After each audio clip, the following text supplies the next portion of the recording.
Okay नमस्कार आदाब सत श्री अकाल। मैं हूं कपिल काटपाल। स्वागत है आप सभी का मेरे इस first session of the banking financial and economic awareness में। आज हम बिल्कुल बेसिक से स्टार्ट करेंगे आपकी बैंकिंग अवेयरनेस की क्लास, फाइनेंशियल अवेयरनेस की क्लास या फिर इकोनॉमिक अवेयरनेस आप जिसको कह सकते हो, जो कि आपके बैंक एग्जाम के मेंस एग्जाम में काफी अहम रोल प्ले करती है। काफी इंपॉर्टेंट सेक्शन रहता है ये वाला सेक्शन। उसके ऊपर आज से हम स्टार्ट करने वाले हैं हमारा ये नया कोर्स। ठीक है, काफी लोग जुड़ रहे हैं, काफी लोग और जुड़ते रहेंगे। Good morning everyone, good morning, good morning, good morning. स्वागत है आप सभी का। ठीक है, स्वागत है आप सभी का आज के सेशन में। Very welcome to this session. इस सेशन में आप सभी को केवल और केवल आपके ही खुद के मैसेज दिखेंगे और किसी के मैसेज नहीं दिखेंगे। इसमें मैंने कुछ एक फीचर है हमारा प्राइवेट चैट का, उसको ओपन कर रखा है ताकि आप किसी और के मैसेज से डिस्टर्ब ना हो। बट हाँ, मुझे सभी के मैसेज दिख रहे हैं। अगर आपको कोई भी, जब मैं समय दूंगा आपको क्वेरी पूछने के लिए, तो आप पूछ सकते हो। आपके मैसेज मुझ तक पहुंचेंगे, आपका कमेंट कोई और नहीं देख पाएगा। ठीक है, तो वो निश्चिंत रहिए उसमें। राइट, अब ये इससे पहले मैंने बैंकिंग अवेयरनेस प्रीवियस प्लेटफॉर्म से पढ़ाई है। ठीक है, बहुत बढ़िया से पढ़ाई है। आप में से बहुत सारे लोगों ने उसको किया होगा, पढ़ा होगा। ठीक है, तो आज, लेकिन आज काफी लोग नए होंगे। एक बार मुझे बताओ कौन कौन जो नया है वो बता दो मुझे, है ना।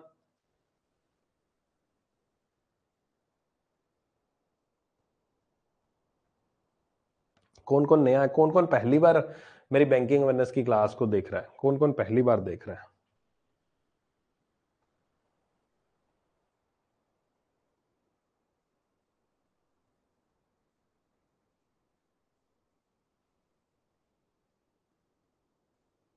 ओके, ठीक है, ऑलमोस्ट सारे के सारे नहीं है, ऑब्वियस है क्योंकि पुराने वाले स्टूडेंट्स तो जो होंगे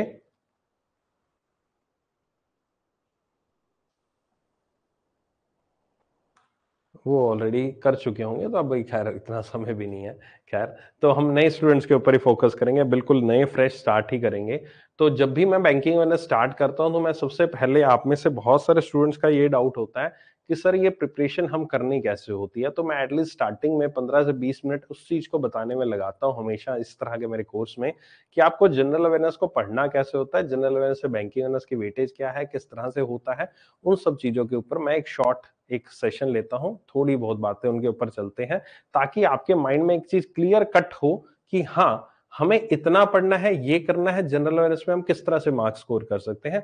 आप में से बहुत सारे स्टूडेंट्स ऐसे होंगे जो बैंकिंग प्रिपरेशन अभी स्टार्ट की होंगी या कर रहे होंगे या कुछ टाइम पहले की होंगे, तो उनके माइंड में ये जनरल अवेयरनेस से रिलेटेड ये कंफ्यूजन जरूर रहती है। जैसे अभी किसने पूछा नोट्स बनाने हैं या नहीं बनाए, तो इस तरह का चीजें बहुत सारी माइंड में क्वेरीज आती है। तो एक बार पहले उनके ऊपर डिस्कशन करते हैं, फिर हम जो पढ़ाने वाली वीडियो है फिर उसके ऊपर बात करेंगे। ठीक है, ओके।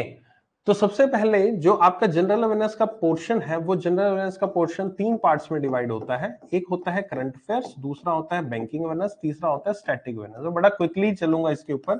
ठीक है, आपके सारी क्वेरीज एक साथ ही क्लियर हो जाएंगी, बड़ा क्विकली, ज्यादा समय नहीं लूंगा इसको। करंट अफेयर जो होता है वो आपको पढ़ना होता है लास्ट 6 मंथ्स का। जब भी कोई भी मेंस एग्जाम होता है, जब भी कोई मेंस एग्जाम होता है, उससे प्रीवियस 6 मंथ्स की करंट अफेयर्स आपको पढ़कर जानी होती है। बैंकिंग अवेयरनेस जो होती है वो पूरी की पूरे इस कोर्स में आपको कंप्लीट हो जाएगी, उसके अलावा और कुछ करने की जरूरत नहीं पड़ेगी। और जो स्टैटिक अवेयरनेस होती है वो करंट अफेयर्स में जब आप पढ़ते हो डेली वीडियोस, उसी के अंदर एक पोर्शन होता है, नीचे स्टैटिक पार्ट दे रखा होता है जो उस न्यूज से जुड़ा होता है। बस वही स्टैटिक अवेयरनेस पढ़नी होती है आपको, इसके अलावा और कुछ भी स्टैटिक अवेयरनेस में एक्स्ट्रा नहीं पढ़ना। तो यानी कि करंट अफेयर्स अगर आप कर रहे हो तो उसके अंदर आपका ये पोर्शन और ये पोर्शन दोनों कवर हो जाता है। और बैंकिंग अवेयरनेस का जो आप ये वाला मेरा कोर्स देख रहे हो, तो ये वाला पोर्शन यहां पर कवर हो जाता है बैंकिंग अवेयरनेस के अंदर। ठीक है, ये तो एक हुआ इसका जनरल अवेयरनेस का एक थोड़ा सा एक सार, एक समरी हुई आपकी, किस तरह से हम जनरल अवेयरनेस को बाइफरकेट करते हैं। अब आता है सर जो मार्क्स आते हैं, कुछ एग्जाम 40 नंबर के होते हैं, कुछ एग्जाम 50 नंबर के होते हैं। सर इनकी बाइफरकेशन कैसे होती है, कि वेटेज क्या क्या रहता है। देखो आईबीपीएस या फिर एसबीआई हुआ, उन्होंने किसी भी तरह का वेटेज इसमें कहीं पर भी डिफाइन नहीं किया हुआ। ठीक है, ओके।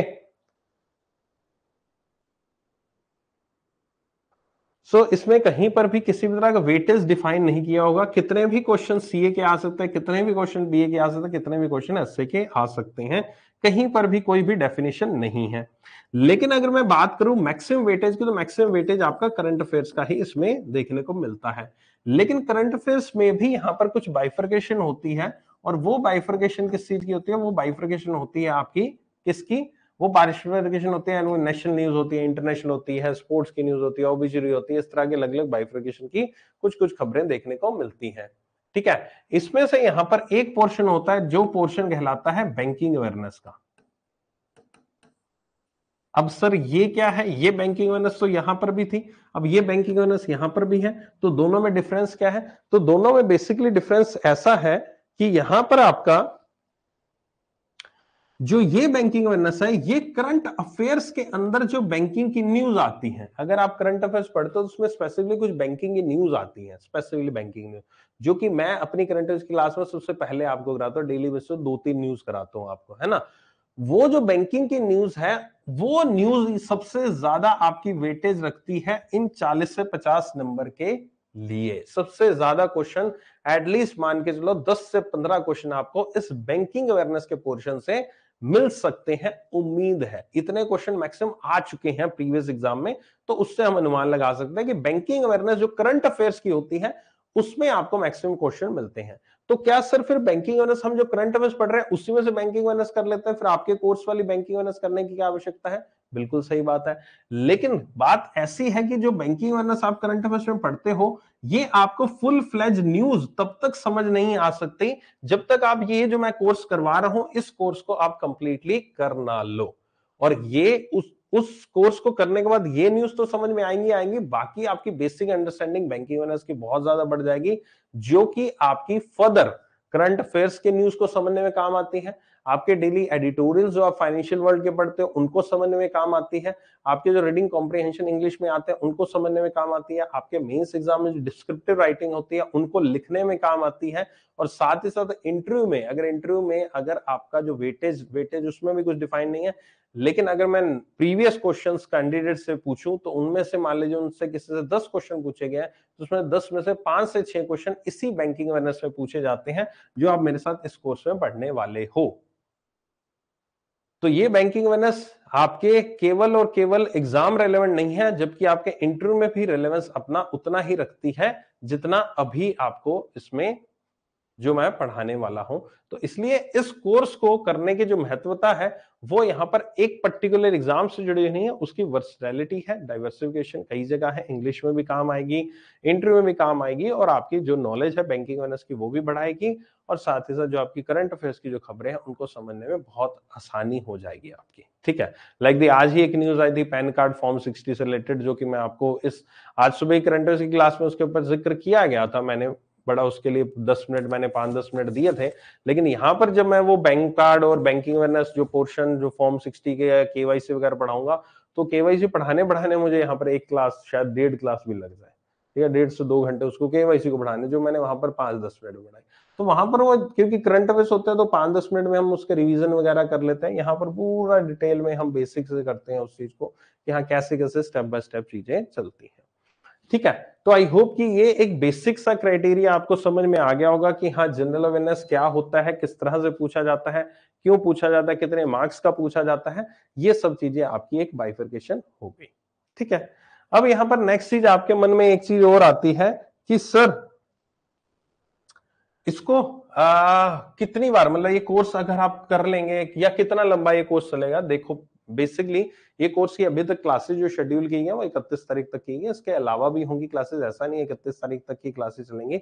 इस कोर्स में मान के चलो आपकी कम से कम 40 क्लासेस होंगी, 40 से 45 क्लासेस तक भी जा सकती हैं, एटलीस्ट 40 क्लासेस इस कोर्स में होने वाली। तो ये कोर्स अभी जो स्टार्ट कर रहा हूँ, ये कोर्स मान के चलो नवंबर में भी आपका चलेगा, ये कोर्स पूरा पूरा नवंबर ले जाएगा ये कोर्स, और अभी तो हम कर ही रहे हैं इस कोर्स को। ठीक है, ये चीज होगी। अगली चीज, सर क्या नोट्स बनाना जरूरी है इस कोर्स के? तो देखो जो नोट्स की बात करते हो ना, नोट्स डिपेंड करता है आपके ऊपर। मैं जो भी आपको पढ़ाऊंगा वो पीडीएफ में पीपीटी में मिलेगा। इसी कोर्स में आपको पीडीएफ का एक ऑप्शन है, वहां पर आप डाउनलोड कर सके, जहां पर एक क्लास की रिकॉर्डिंग अवेलेबल रहती है, वहीं पर इसकी पीडीएफ भी अवेलेबल रहेगी। तो पीडीएफ आपको मिल जाएंगे, अगर आप फिर स्टिल नोट्स बनाना चाहते हो बना सकते हो, मगर नोट्स बनाना तब बनाना जब आप क्लास एंड होकर दोबारा से रिवीजन करो तब बनाना। क्लास के साथ साथ बनाओगे तो आपका ध्यान थोड़ा सा इधर उधर यहाँ पर भटक सकता है। मैं कुछ बोल रहा हूँ, आप इतनी देर नोट्स बनाने में बिजी हो, वैसा कुछ ना हो। अगर वैसा कुछ नहीं है फिर बना लेना साथ साथ, अगर वैसा कुछ दिक्कत आती है फिर बाद में नोट्स बना लेना, फिर इसको अलग से करने की जरूरत नहीं है। ठीक है, ओके।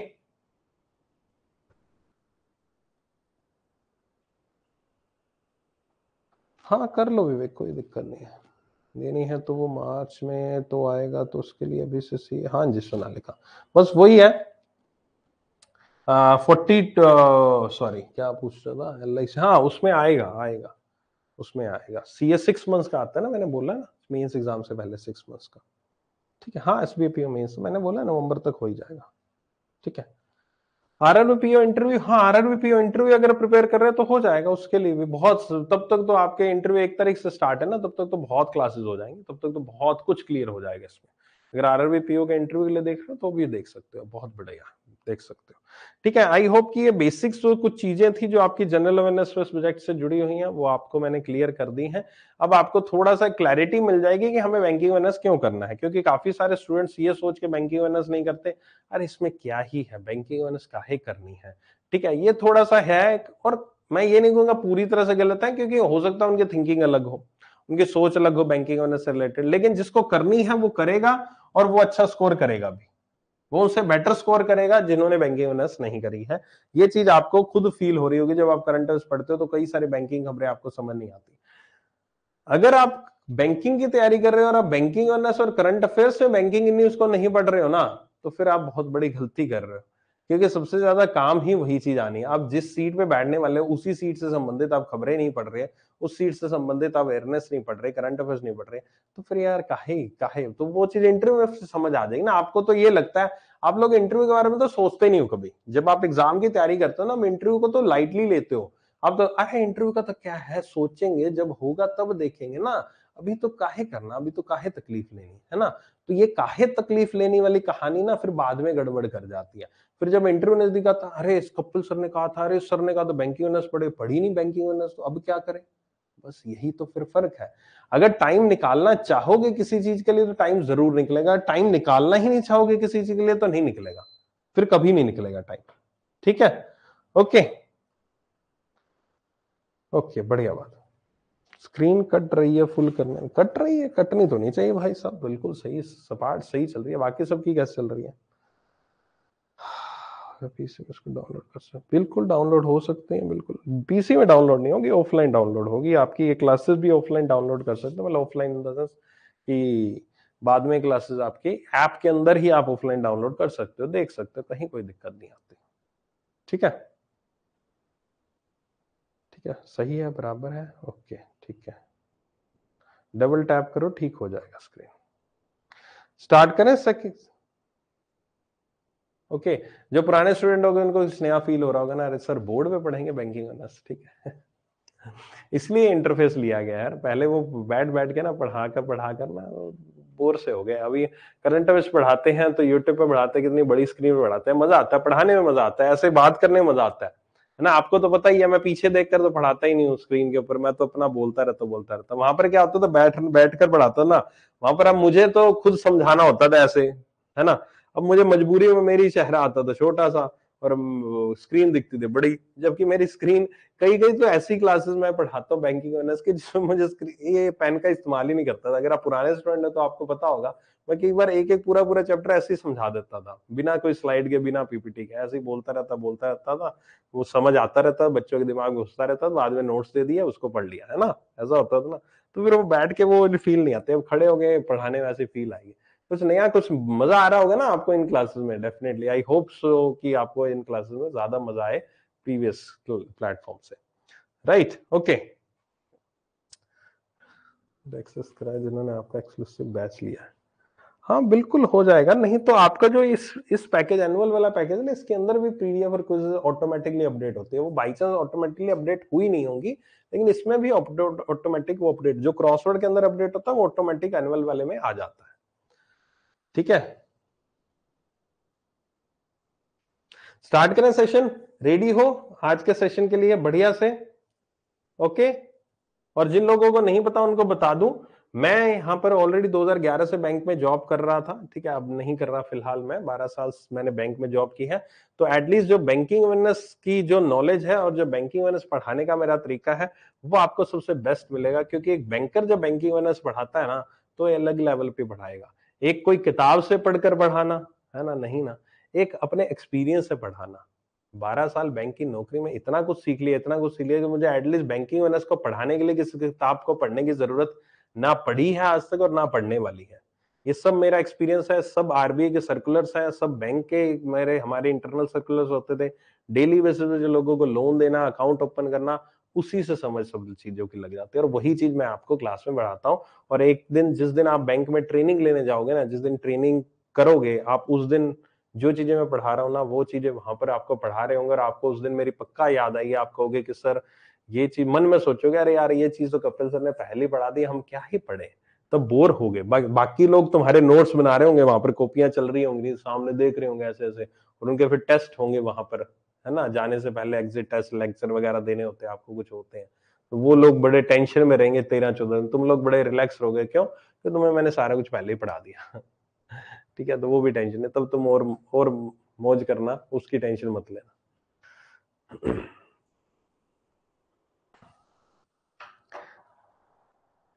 देखो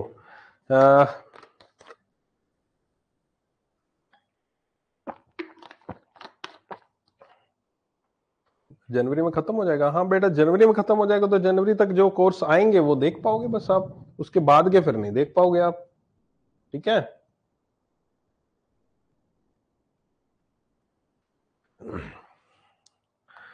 देखो, एक शब्द है हमारे सामने बैंक, BNK। ये बैंक जो शब्द है इसके अंदर बहुत सारे चीजें जुड़ी हुई हैं। ये केवल एक शब्द, चार जो अल्फाबेट है इसके अंदर BNK, ये लगता तो बहुत छोटा है लेकिन इसके अंदर इतना कुछ समाहित है, इतना कुछ जुड़ा हुआ है जो हमारी पूरी की पूरी इकोनॉमी, हमारी इकोनॉमी नहीं कहूंगा, पूरी दुनिया की इकोनॉमी को चलाता है। अगर ये बैंक ना हो तो हमारे पूरी दुनिया की इकोनॉमी एकदम से रुक जाए।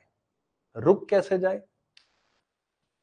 एक पर्सन जो है जिसके पास मान लीजिए 1 लाख रुपया है, अब ये 1 लाख जो है, ये इस 1 लाख का क्या करता है? इसने अर्निंग करी 1 लाख की, उसने क्या किया उससे? 1 लाख उसने कोई चीज यहां पर खर्च करी, मतलब कोई भी चीज उसने परचेज करी।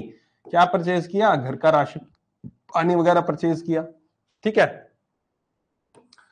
कोई गाड़ी वाड़ी खरीद ली उसने, कार वार खरीद ली, कोई घर वर खरीद लिया उसने, घर की, है ना, मतलब 1 लाख में वैसे आएगा नहीं घर वर, एक जस्ट एग्जांपल है। ठीक है। तो उसने कुछ चीजें परचेज की, कार परचेज, हाउस वगैरह परचेज किया। अब जिससे मान लीजिए उसने कार परचेज की, उसके पास इस 1 लाख का कुछ कंपोनेंट चला गया, 5-7 हजार उसके पास चला गया, 10 हजार उसके पास चला गया, जो पर्सन है। ठीक है सर, बढ़िया बात है, चला गया।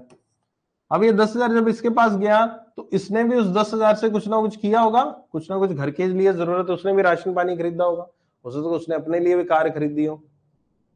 ऐसे ही होता है, ऐसे ही चलता है काम। और कैसे चलता है कि मैंने किसी को पेमेंट करी, उसने आगे किसी को पैसा दे दिया, उसने आगे किसी को पैसा दे दिया।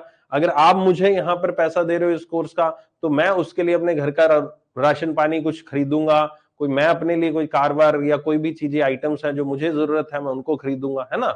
आप लोग जो पे कर रहे हो, राइट, और आप लोग जो पे कर रहे हो वो कहां से आ रहा है? वो भी आपके मम्मी पापा या आपने कहीं से कमाया, वहां से आ रहा है पैसा।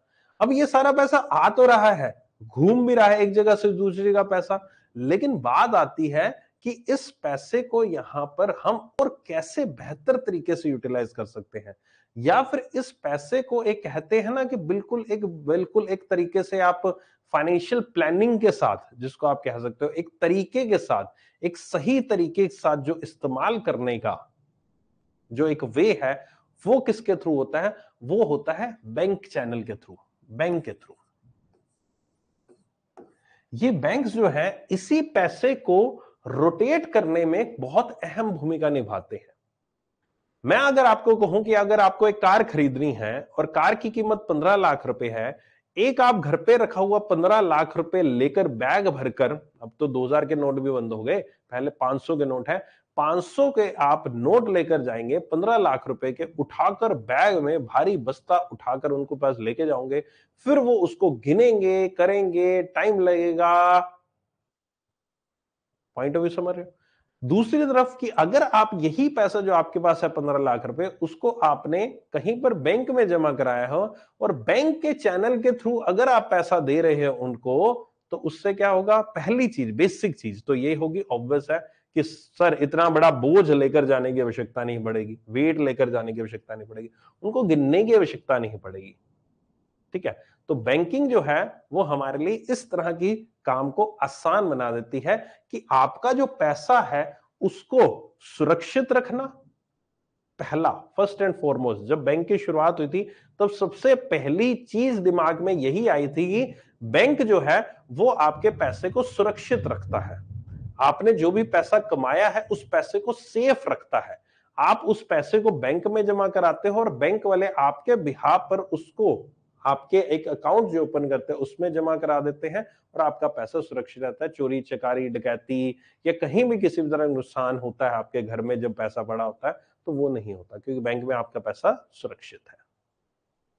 और यही पैसा आगे अगले किसी और पर्सन को देना वो बहुत आसान है। आप फिर वो आगे पर्सन दे देता है, बहुत आसान है। हर एक आगे आगे आगे की पूरी की पूरी इकोनॉमी जो है वो रोटेट होती रहती है। पूरी की पूरी इकोनॉमी इसी बैंक के इर्द गिर्द घूमती रहती है। अब आप सोचो कि मैंने तो अभी बात की आपको केवल और केवल बैंकिंग की, कि बैंक का जो पैसा इधर से उधर घूमता रहता है, सिर्फ डिपॉजिट साइड की बात की, यानी कि पैसा जमा कराने की साइड की बात की है कि पैसा जमा कराया जाता है आपकी सेफ्टी के लिए। ठीक है? अब मैं एक और चीज बताता हूं कि अगर कोई आपको कहे कि भाई एक तो घर में पैसा पड़ा है और दूसरी तरफ आपको कहे कि ये पैसा जो है आप मुझे दे दो, मैं उसके बदले में आपको कुछ ब्याज दे देता हूं, तो फिर आप क्यों नहीं दोगे ब्याज? आप पैसा क्यों नहीं देना पसंद करोगे? आपको घर पे पड़ा है यार, विला तो बड़ा फ्री पड़ा है, क्या दिक्कत है? आप ब्याज पैसा दे देते हैं, ब्याज मिल जाएगा। ठीक है, वो ब्याज मिल जाता है उसको, क्या ही दिक्कत है? ब्याज मिल गया, मिला कि नहीं मिला? ब्याज मिल गया ना, राइट? तो ब्याज मिल गया उसका। Okay, got it. तो ब्याज मिल रहा है, मुझे इनकम हो रही है, तो मैंने जमा करा दिया। ये भी एक कारण है बैंक का। अब जो ये पैसा जमा कराया गया है, इसके अलावा एक और बहुत बड़ा रीजन है जिसमें बैंकिंग बहुत अहम रोल निभाता है, और वो है पैसे को क्रिएट करने में। Creation of money. Creation of money sir कैसे? मतलब बैंक पैसा कैसे क्रिएट, मतलब बैंक पैसा क्रिएट करता है? जी हां, बैंक पैसा क्रिएट करता है, प्रिंट नहीं करता। प्रिंट आरबीआई करता है, उसके ऊपर बात करेंगे किसी ना किसी क्लास में, आरबीआई प्रिंट कैसे करता है, क्यों करता है, कितना पैसा प्रिंट करता है, आखिर क्या कारण है बैंक प्रिंट करता है, अच्छा डीमोनेटाइजेशन क्या हो, तो वो आएगा किसी ना किसी चैप्टर में। लेकिन बैंक यहां पर क्रिएट कर रहा है। क्रिएट कैसे कर रहा है? क्रिएट कर रहा है आपको पैसा उधार में देकर। बैंक आपको पैसा कुछ उधार में देता है। उधार में कैसे? मेरे पास 1 लाख रुपए मान लीजिए आता है, ठीक है, और मैं उसको खर्च कर रहा था इसमें। अब मेरे पास पैसा बच जाता है मान लीजिए खर्च वर्च करने का 10,000 रुपए। मेरे पास मेरा दोस्त आता है, कहता है यार मुझे ना 10,000 की जरूरत है, ले भाई ले ले, दे दिया, कोई बात नहीं। ठीक है, 10,000 रुपए उसको दे दिया, वो भी कुछ आप भी कुछ सब कुछ। ठीक है, दूसरा कोई और पर्सन, दोस्त है रिश्तेदार है, चलो दे दिया कोई बात नहीं। कोई और पर्सन कहता बाबूजी मुझे पैसों की जरूरत है, 10,000 रुपए दे दो। दे दो, देता हूं, लेकिन यार बात ऐसी है कि मेरे को क्या फायदा उससे। वो कहता बाबूजी ऐसा है कि 10,000 रुपए दे दो, मैं आपको ना 6 महीने में लौटा दूंगा, 12,000 रुपए दे दूंगा। ठीक है, 2,000 रुपए फायदा हो रहा है, मैं मेरे फ्री बैठा, मेरे को क्या दिक्कत है, मैं 10,000 रुपए दे देता हूं उसको। ये कुछ वैसी ही बात है कि बैंक में जमा कराया, एक बैंक में जमा कराना पैसा, एक मैंने किसी को उधार में दे दिया और उसने मुझे उसके बदले में 2,000 रुपए एक्स्ट्रा दे दिए, मैं वो भी कर सकता हूँ, कोई दिक्कत नहीं है। ठीक है, तो यहां पर क्या हुआ, मैंने उधार में उसको पैसा दिया। सेम उसी तरह से अब क्या होता है बैंकिंग सिस्टम में, क्या होता है बैंक में आपने जो पैसा जमा कराते हो, आप लोग जो बैंक में पैसा जमा कराते हो, वो बैंक उसके बदले आपको ब्याज दे रहा है। लेकिन ब्याज के अलावा अलावा बैंक ब्याज तो दे तो रहा है, लेकिन वो ब्याज कहां से ला रहा है? वो कहीं ना कहीं से मुझे अर्निंग हो रही है, तभी तो मैं बैंक ब्याज देगा, नहीं तो कैसे देगा? नहीं तो पॉसिबल नहीं है, कहीं से कोई पॉसिबल नहीं है। एक सिंपल सा एग्जांपल इसमें मैं लेता हूं कि आपकी मान लीजिए कोई भी टीचर या मैं या कोई भी इंसान जो है वो आपकी यूट्यूब पे फ्री क्लासेस चल रही हैं। हम बोलते हैं ना फ्री क्लासेस चल रही है यूट्यूब पे, तो फ्री पढ़ाती है, पढ़ाई होती है। लेकिन एक चीज उसके पीछे है, यूट्यूब पे कोई भी तब तक फ्री में नहीं पढ़ा सकता जब से या तो उसका खुद की बैग जो है बहुत ज्यादा स्ट्रांग ना हो, कि भाई साहब उसके पास इतनी पैसा है, इतना पैसा है कि वो यूट्यूब पे फ्री में पढ़ा दे, तब भी उसके घर की रोजी रोटी चल रही है। ठीक है, एक तो वो चीज है। दूसरी, कहीं ना कहीं से उसको जो पैसा दिया जा रहा है, कहीं ना कहीं से उसका कोई स्टूडेंट कोर्स परचेज कर रहा है, उसकी वजह से वो फ्री एजुकेशन प्रोवाइड करा पा रहा है।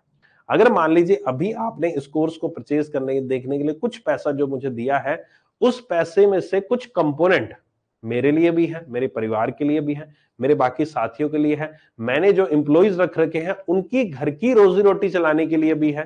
ठीक है, जो मेरा कंटेंट बना रहा है उसके घर की रोजी रोटी चल रही है, जो टेक्निकल बंदे हैं उनकी रोजी रोटी भी चल रही है, जिस प्लेटफॉर्म पे हमारी एप्लीकेशन काम कर रही है उस प्लेटफॉर्म के भी यहां पर लोग नौकरी कर रहे हैं, मेरा पैसा जो आपके द्वारा दिया गया पैसा उनके पास भी उसका कुछ कंपोनेंट जा रहा है। और साथ ही साथ ऐसे स्टूडेंट जो कि एजुकेशन का अफोर्ड नहीं कर सकते हैं इस तरह की पेड क्लासेस को, उनको जो हम फ्री क्लासेस दे रहे हैं उन पे भी वो कंपोनेंट कुछ ना कुछ जा रहा है। तो आपके द्वारा दिया गया एक एक पैसा जो है वो कहीं ना कहीं यूटिलाइज हो रहा है। वो पैसा ऐसा नहीं है कि कहीं पर भी ऐसा ही पड़ा है कहीं पर, भाई साहब मेरे अब घर के बाहर अब बारिश आ रही है, बारिश में रखा हुआ जी, धुल गया पैसा, खत्म। पॉइंट ऑफ व्यू समझ रहे हो, है ना? मैं भी उस पैसे को कहीं पर भी खर्च कर रहा हूं तो जहां पर भी खर्च कर रहा हूं वो उस जगह की इकोनॉमी को बढ़ा रहा है। मैं मान लीजिए ये आपने पैसा दिया, उस पैसे को इस्तेमाल करके कहीं पर मैं मान लो ट्रैवल भी कर रहा हूं, कहीं मान लो रेलगाड़ी की टिकट भी खरीद दिया, तो रेलवे के रेवेन्यू में जा रहे हो, रेलवे का रेवेन्यू सरकार को जा रहा हो, सरकार आपको रिटर्न में पैसा उसका दे रही है फायदा कहीं ना कहीं। तो पैसा घूम रहा है, एक जगह से पैसा कहीं पर भी टिका नहीं हुआ। तो उसी तरह से अगर आपका पैसा बैंक में जमा है तो बैंक में जमा हुआ पैसा भी कहीं टिका नहीं हुआ, वो पैसे से पैसा बनाया जाएगा। कैसे बनाया जाएगा, अब सुनो उस चीज को। मान लीजिए आपने बैंक में पैसा जमा कराया 1 लाख रुपए, ठीक है, आपने पैसा जमा करा दिया 1 लाख रुपए, अब बैंक इसको किसी पर्सन को लोन दे देगा। लोन बैंक ने दे दिया इसको 1 लाख रुपए का, जो 1 लाख रुपए आपने जमा कराया। अब यहां पर मैं ये नहीं ले रहा, वैसे तो एक्चुअल में अगर मैं आरबीआई गाइडलाइंस की बात करूं तो 1 लाख रुपए जमा कराएगा उसका 1 लाख रुपए बराबर लोन नहीं दे सकते। लेकिन ये कंसेप्ट जो है कितना दे सकते हैं, कैसे दे सकते हैं, क्यों सर ऐसा कम क्यों नहीं दे सकते, वो आरबीआई के लेक्चर्स में पढ़ेंगे। अभी मैं उस चीज पर नहीं जा रहा, अभी मैं बिल्कुल सिंपल सा बता रहा हूं। मान के चले 1 लाख रुपए आपने डिपॉजिट करा तो 1 लाख रुपए किसी को लोन दे दिया।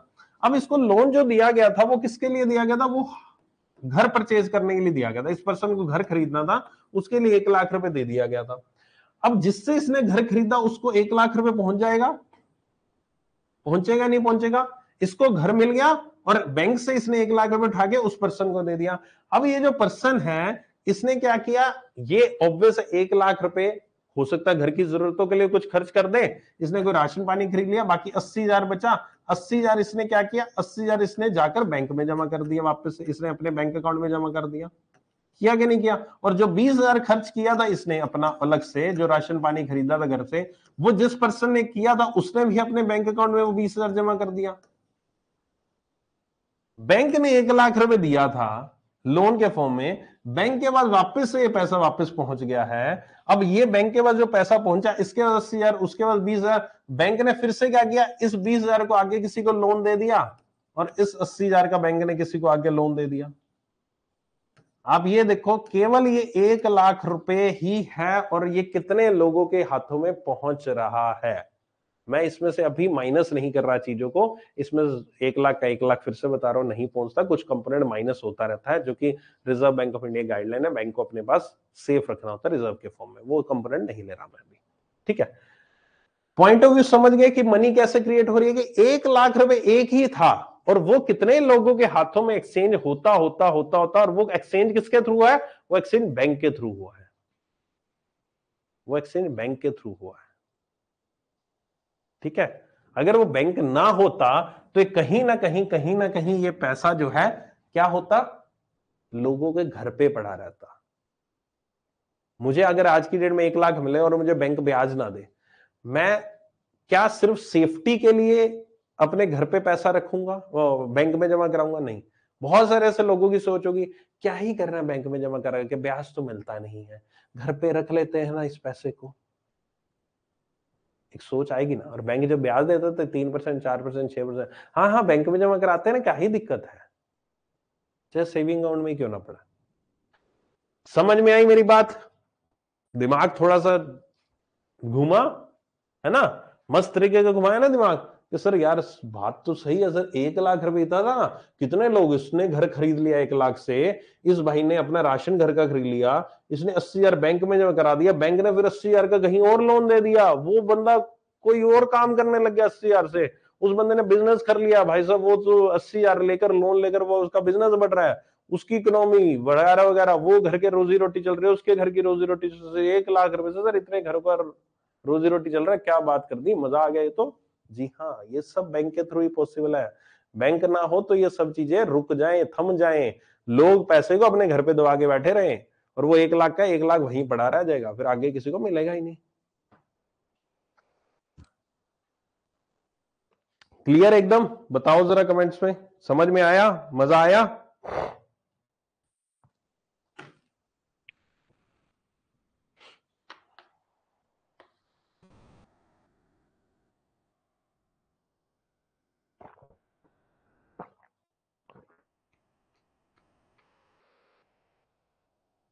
अरे कुछ तो बोल लो यार, शांत शांत ना बैठो। अरे पैसा दे के आए हो, कमेंट में ही पैसा वसूल कर लो, कम से कमेंट टाइप करके हमारा कुछ खर्चा यहाँ लगा दो, सर कमेंट टाइप करते तो खर्चा लग गया आपका, है ना? अब कमेंट टाइप होगा, टेक्नोलॉजी यूज होगी, है ना, चैट में यूज होगा, सब कुछ यूज होगा ना कहीं कुछ ना कुछ तो डेप्रीशिएशन वो खत्म होगा ना, तो कम से कम पैसा वसूल कर लो कमेंट करके, कुछ तो पैसा। हाँ सर, एक कमेंट कर दिया सर, 1 रुपये आ गया सर, है ना, 1 रुपये का हक आ गया सर। ओके, चलो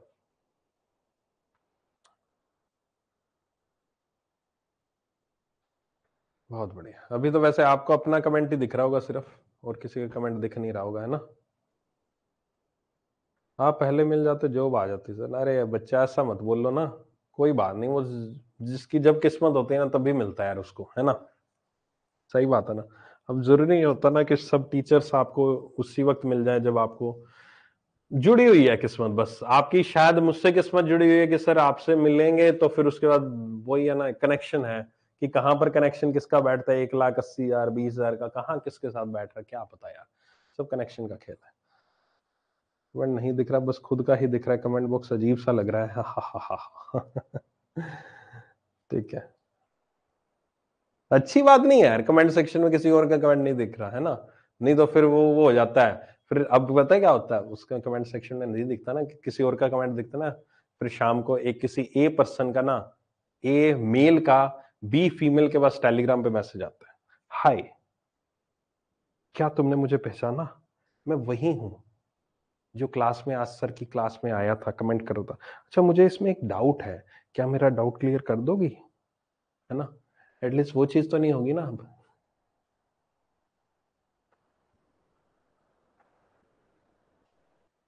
लड़ाई तो नहीं होती कमेंट में, है ना?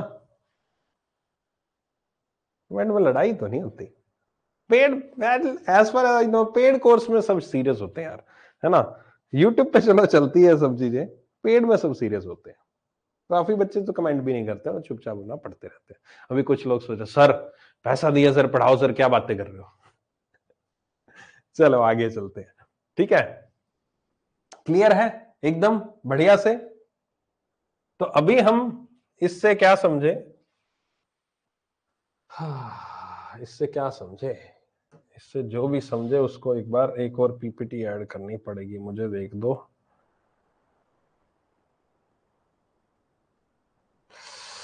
अरे यार,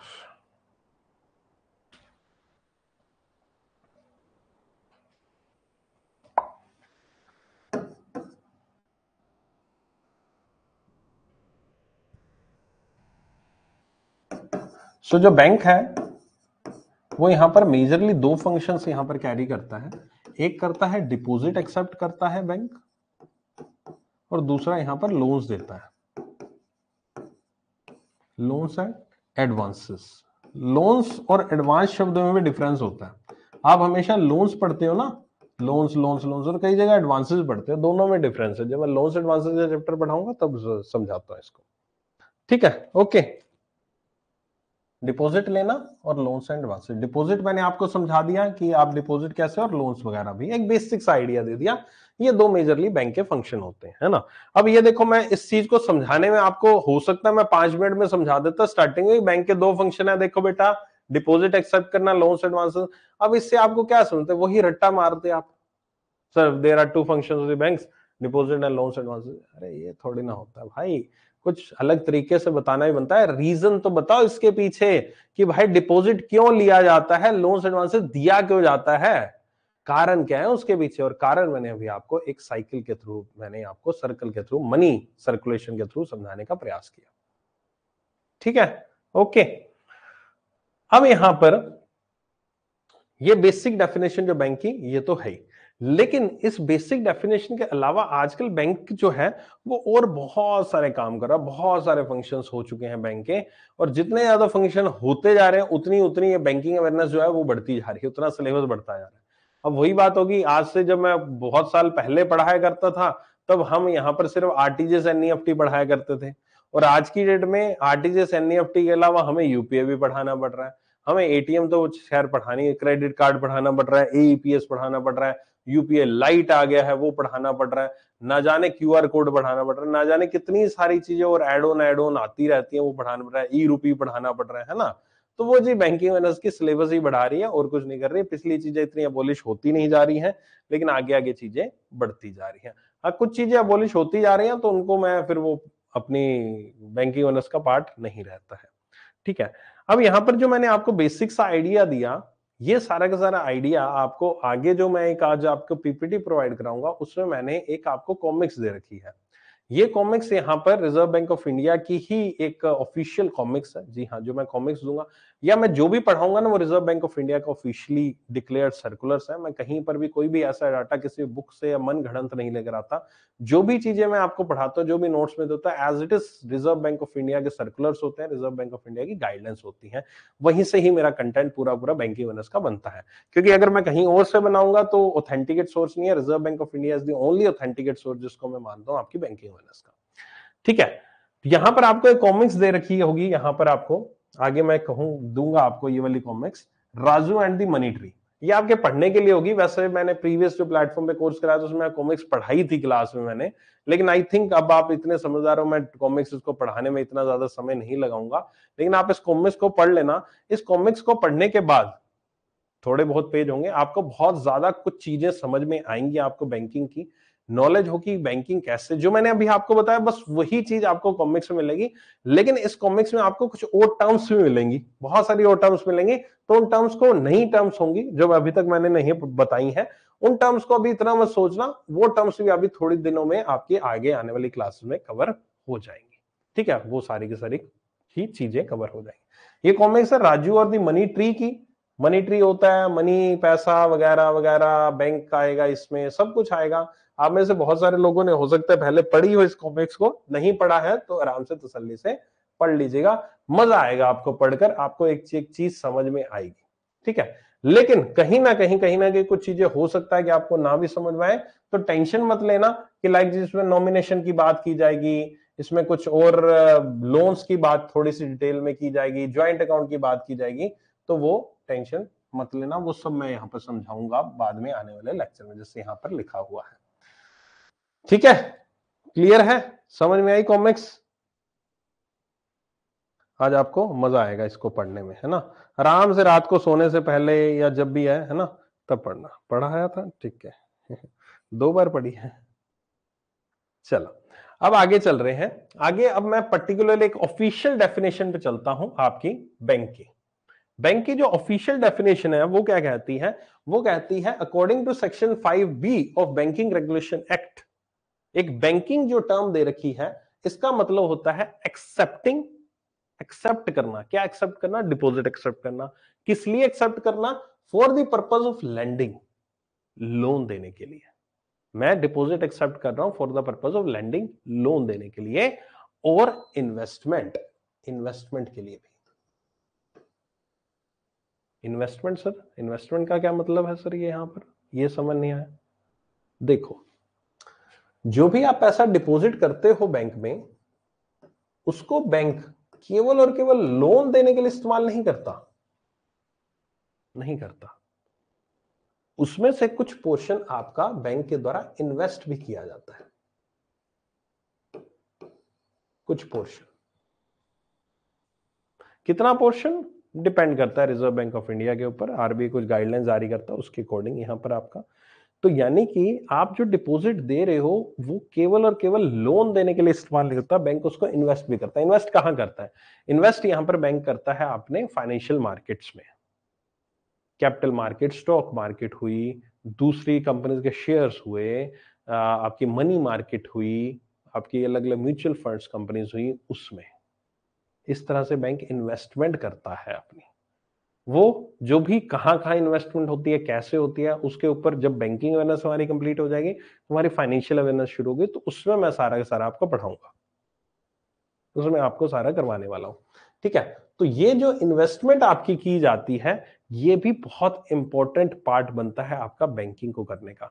बैंक इन्वेस्ट करता है, यहां से जो अर्निंग करता है, उस अर्निंग का कुछ कंपोनेंट डिपॉजिटर्स को उनको इंटरेस्ट के फॉर्म में मिल जाता है, और जो लोन्स देता है उसमें से जो इंटरेस्ट मिलता है उसका कुछ कंपोनेंट यहां पर डिपॉजिटर्स को मिल जाता है, और जो बीच में पैसा बचता है, मार्जिन, जो पैसा बचता है, प्रॉफिट, इनका बैंक का प्रॉफिट कहलाता है वो। ठीक है, तो यहां पर वही डेफिनेशन के banking means accepting for the purpose of lending. तो यानी कि आप कभी भी जब बैंक की डेफिनेशन बता रहे हो तो इसका मतलब ये नहीं है कि बैंक केवल और केवल डिपॉजिट एक्सेप्ट कर रहा है लैंडिंग देने के लिए, वो इन्वेस्टमेंट भी करता है। कोई आपसे पूछता है, इंटरव्यू में ही पूछता है डेफिनेशन बताओ बैंक की, तो उसके अंदर आप इन्वेस्टमेंट शब्द यूज कर सकते हो। अब थोड़ा बाकियों से अलग बनो ना। सर बैंक क्या है? Bank accept deposits and give loans and advances. एक डेफिनेशन है bank accept deposit and sir it uses the deposits for the lending purpose as well as the investment purpose. थोड़ा सा हटकर, थोड़ा सा कुछ नया आया कि नहीं आया, है ना मामले में। आगे बढ़ते हैं डेफिनेशन को। For the purpose of lending और इन्वेस्टमेंट और डिपॉजिट ऑफ मनी, जो डिपॉजिट किया गया पैसा received from the public, repayable on demand. अगला शब्द आता है repayable on demand. Repayable on demand का मतलब है कि जो मैंने पैसा जमा कराया है वो मेरी डिमांड पे मुझे वापस मिलना चाहिए। मुझे पैसा चाहिए, मैंने पैसा जमा करा, मुझे पैसा कभी भी चाहिए हो सकता है ना। ऐसा तो है नहीं मैं पैसा जमा कराया बैंक का, सर आपने पैसा जमा करा था अब तो सर नहीं मिलेगा सर आपको पैसा, ऐसा तो नहीं है ना। बैंक में जाओगे तो पैसा तो मिल ही जाता है ना। अब वो पैसा जो मिलता है वो टाइप ऑफ अकाउंट के ऊपर भी डिपेंड करता है कि आपने किस टाइप का अकाउंट खुलवाया हो। वो टाइप ऑफ अकाउंट के ऊपर हम एक दो दिन क्लासेस के बाद बात करेंगे, है ना। तो टाइप ऑफ अकाउंट क्या होता है, डिपॉजिट अकाउंट क्या होता है, डिपॉजिट के टाइप क्या होते हैं, वो टाइप के बात करेंगे। तब ये रीपेबल ऑन डिमांड शब्द जो है ना, तब ये दोबारा से आएगा, तब इसको हम और डिटेल में सीखेंगे और डिटेल में समझेंगे कि किस टाइप के अकाउंट में आप डिमांड कर सकते हो, किस टाइप के अकाउंट में डिमांड नहीं कर सकते, किस टाइप ऑफ अकाउंट में आप यहाँ पर पैसा तुरंत निकाल सकते हो, किसमें आपका थोड़ा टाइम लगता है, वगैरह वगैरह, वो बात करेंगे। तब ये रिपेबल ऑन डिमांड और अदरवाइज जो शब्द है वो वहां पर और ज्यादा क्लियर हो जाएगा। And withdrawal by cheque, draft, order और अदरवाइज, और जिसको मैं विड्रॉ करा सकता हूं बैंक खाते से, कैसे निकाल सकता हूं, चेक के फॉर्म में, चेक से थ्रू निकाल सकता हूं, ड्राफ्ट बनवा सकता हूं, वगैरह वगैरह, वो भी इंस्ट्रूमेंट्स हैं हमारे यहाँ पर पैसे को आपके निकलवाने के, डिपॉजिट कराने के। इनके ऊपर भी आने वाले लेक्चर्स में चर्चा की जाएगी डिटेल में। टाइप ऑफ चेक वगैरह, चेक क्या होते हैं, ड्राफ्ट क्या होता है, वगैरह वगैरह, उसके ऊपर भी बात करूंगा। आई होप कि ये जो definition 5B of banking regulation act के तहत दी गई है, इसको मैंने टुकड़ों में तोड़ के आपको बताया है, ये आपको क्लियर होगी डेफिनेशन। क्लियर है ये डेफिनेशन? समझ में आई ये डेफिनेशन? कुछ चीजें मैं खुद कह रहा हूं कि आएंगी और डिटेल में आएंगी और अच्छे से बात करेंगे उनके ऊपर, लेकिन फिलहाल जो मैंने समझाने का प्रयास किया वो आपको समझाया। इन्वेस्टमेंट आएगी, इन्वेस्टमेंट के ऊपर पूरे 5-6 लेक्चर्स आएंगे। Capital market, stock market, financial market के अंदर आपके मनी मार्केट पढ़ेंगे, ट्रेजरी बिल्स वगैरह, बहुत कुछ पढ़ेंगे। ठीक है, रीपेबल ऑन डिमांड भी हम पढ़ेंगे, डिमांड डिपॉजिट्स वगैरह, चेक के ऊपर भी पढ़ेंगे, ड्राफ्ट के ऊपर पढ़ेंगे, लेकिन एक डेफिनेशन बेसिक आपको क्लियर होगी। क्लियर है? ठीक है, ओके, डन, बढ़िया। सेक्शन 5C क्या कहता है? सेक्शन 5C कहता है कि banking company means any company that transacts the business of banking in India. ऐसी कोई कंपनी जो कि बैंकिंग का कार्य करती है, बैंकिंग के लिए ट्रांजैक्शन करती है, that transacts the business of banking. यानी बैंकिंग का कार्य क्या है? बैंक क्या करता है? बैंक ये कार्य करता है, ये लिखा हुआ है ना। यानी कि ये जो कार्य कर रहा है, ऐसी कंपनी जो ये सारा कार्य करे उसको हम बैंकिंग कंपनी कह देंगे। ठीक है, ओके चलो। Section 7(1) it prohibits the use of word banker और banking company by company other than the banking company. अगर आप एक बैंक नहीं है तो आप इस तरह के शब्दों का इस्तेमाल नहीं कर सकते हो रजिस्टर्ड नेम में। अब आप कहोगे सर यूट्यूब चैनल तो बहुत सारे हैं जिनमें बैंक शब्द इस्तेमाल किया, बैंकर भी किया गया है, बैंकिंग भी किया गया है, सर वो कैसे है? वो एक डिस्प्ले नेम है।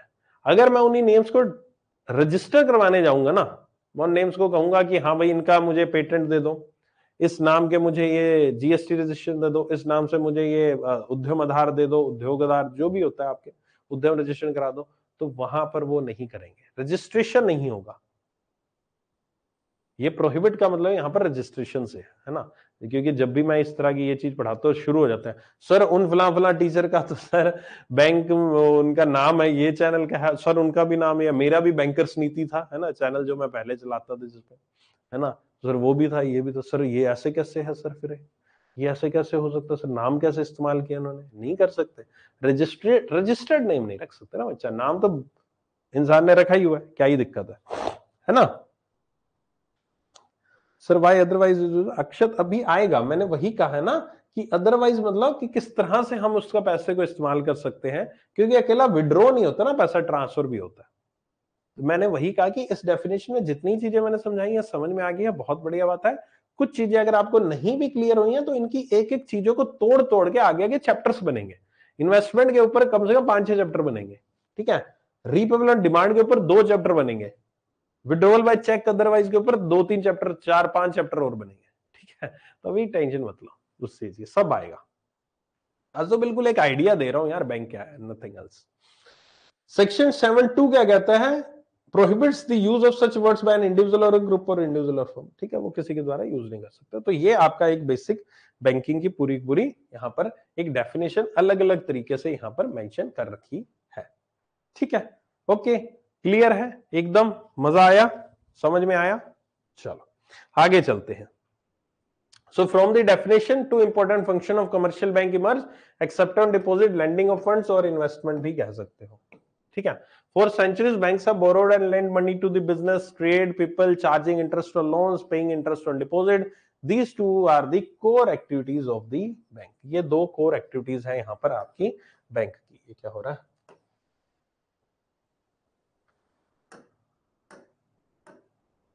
ये 2 कोर एक्टिविटीज हैं यहां पर आपकी बैंक की, जो इसके ऊपर यहां पर पूरा पूरा बैंक निर्भर करता है। ओके, सो अब तक किसी भी तरह का कोई डाउट, कोई समस्या कुछ भी है तो पूछ लो। आज मैंने बिल्कुल आपको बैंकिंग के बेसिक आपको समझाने का प्रयास किया। आज की क्लास में उतना ज्यादा कंटेंट नहीं था, लेकिन स्टार्टिंग में मैंने आपको जो चीजें समझाई हैं, आई होप कि वो चीजें आप क्लियर होंगी, जो आपको सिलेबस के रिगार्डिंग चीज समझाई है और बेसिक जो डेफिनेशन समझाई है वो आपको क्लियर होंगी सारी की सारी। इस तरह की क्लास बेसिक सी कराने की आज मेरा पूरा पूरा मोटिव था, और वो मैंने आई थिंक आपको जो प्रेजेंट किया है वो सही तरीके से आपके ऊपर प्रेजेंट हो गया होगा, ठीक है। सर क्लास 1080p पे भी हो सकती है क्या पिक्सेलेटेड? 1080p पे होती है क्लास, देखना पड़ेगा यार मुझे, ज्यादा मैंने कभी देखा नहीं इसको, क्योंकि किसी ने कुछ ऐसा कंप्लेंट किया नहीं, मतलब इस तरह की बात किसी ने कही नहीं, तो यानी कि सही चल रही क्लासेस। तो हमारी चलते हुए कितने दिन हो गए यार, हमने 28 तारीख से शुरू की ना क्लासेस, तो आई थिंक अब 20 दिन हो गए, इतनी क्लासेस होगी, आज तक किसी ने ये वाली चीज नहीं बोली है। 1080 वाली सब ओके चल रहा है तो कोई दिक्कत नहीं। हाँ जी, पीडीएफ मिलेगी, जहां पर आपने कोर्स को एनरोल किया है उसी के अंडर एक फोल्डर मिलेगा आपको पीडीएफ्स का, मेरे नाम से फोल्डर होगा, बैंकिंग अनर्स पीडीएफ लिखा होगा उस पे, कपिल काट पर बैंकिंग अनर्स पीडीएफ, उसके अंडर आपको डेली क्लास की पीडीएफ अपडेट होती रहेगी, ठीक है। थोड़ी देर लगेगी पीडीएफ अपडेट होने में, बट मिल जाएगी आपको पीडीएफ। थोड़ी देर मतलब ऐसे नहीं दिन लग जाएगा, मतलब थोड़ी देर 2-3 घंटे में अपडेट हो जाएगी पीडीएफ, ठीक है 720 है तो 720 में भी है। डाटा डाटा तो नहीं कंज्यूम होना चाहिए, डाटा की कंप्लेंट भी मुझे पहली बार कोई कर रहा है यार, ऐसा कुछ कभी आया नहीं हमारे सामने डाटा कंजम्पशन का, इस तो पहली बार मैंने सुना है।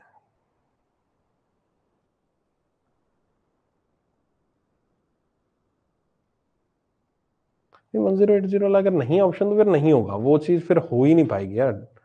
डाटा तो सही है, डाटा भी सही है, क्वालिटी भी क्लास की सही है। मुझे तो यार ये वाली प्लेटफॉर्म मुझे बेटर लग रहा है, मतलब पढ़ाने के मामले में।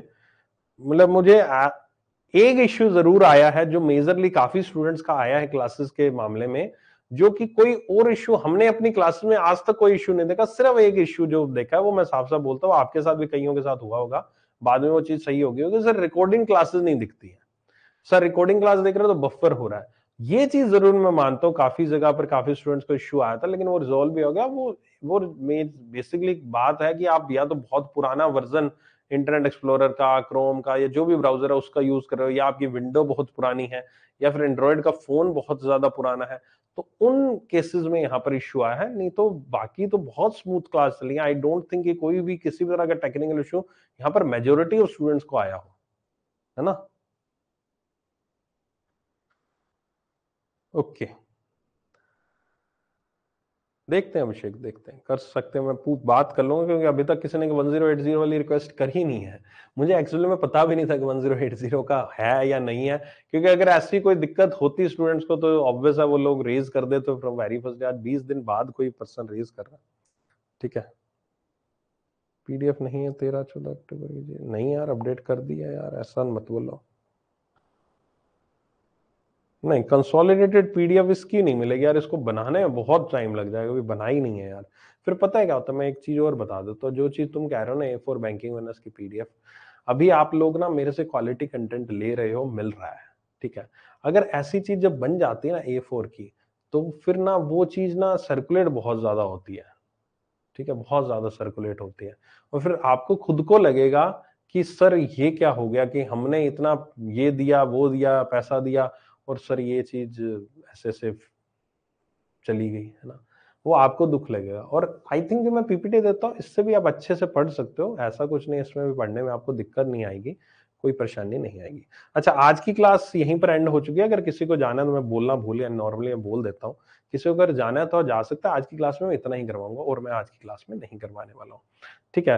आज की क्लास थोड़ी सी बेसिक सी थी, बड़ा इजी सा टॉपिक आपको लगा होगा बस, लेकिन मैं फर्स्ट क्लास में इतना ही बढ़ाता हूँ ताकि ज्यादा बोझ ना पड़े आपको, ऐसा ना लगे और इतना कुछ इतना। तो डेली बेसिस पे क्लास 1 घंटे से कम की ही समझ को होगा करेगी। 50 मिनट से लेकर 60 मिनट्स के बीच की क्लास में लिया करूंगा, ज्यादा लंबी क्लास नहीं लिया करूंगा। और ये classes continue Monday to Friday होती रहेंगी, ठीक है, मंडे टू फ्राइडे आपकी क्लासेस होती रहेंगी। सीए का रिवीजन, अच्छा अब कंटिन्यूटी में हम यहाँ पर नोट्स का, सौरभ मैंने इस क्लास के स्टार्टिंग में बता दिया था आपको, ठीक है। करंट अफेयर्स की रिवीजन की क्लास 8:15 स्टार्ट होगी, 15 मिनट बाद आपकी स्टार्ट होगी, और उस क्लास में भी आ जाना अगर आपको करंट अफेयर्स की रिवीजन करनी है। उसमें हम बैंकिंग की करंट अफेयर्स करेंगे, आपकी बैंकिंग की करंट अफेयर्स को करेंगे हम आज आपकी, किसी एक मंथ की, मुझे मंथ याद नहीं कौन सी फाइल थी वो वाली, कौन से मंथ की थी, उस मंथ की बैंकिंग की करंट अफेयर्स को हम उठाएंगे और उसको रिवाइज कराऊंगा मैं, ठीक है। ओके, वो क्लास भी आप मान के लो 45 टू 60 मिनट्स की डेली बेसिस पर हुआ करेगी। इसके अलावा कोई और डाउट? आईओएस की ऐप अभी मित्तल किसी सिक्योरिटी की रीजन की वजह से हमने स्टॉप कर रखी है आईओएस की ऐप, लेकिन टिल देन आप यहाँ पर ब्राउजर वगैरह किसी तरह से उसका इस्तेमाल कर सकते हो। सिक्योरिटी रीजंस हैं, कुछ ब्रीच हो रहे सिक्योरिटीज उसमें आईओएस ऐप के में, यहाँ पर मतलब आप वैसे सोचने को मिलता है यार आईओएस में सिक्योरिटी की बात करो, जी हाँ हो रहे थे, तो इसलिए हमने वो ऐप यहाँ पर थोड़ी सी अभी लाने में हमें डिले होगी। यार 13-14 की अपडेट हो चुकी, वीकली भी हो चुकी है, सब हो चुका, मेरे सामने अपडेट है यार, पता नहीं क्यों नहीं दिख रही आपको। सर एक रिक्वेस्ट,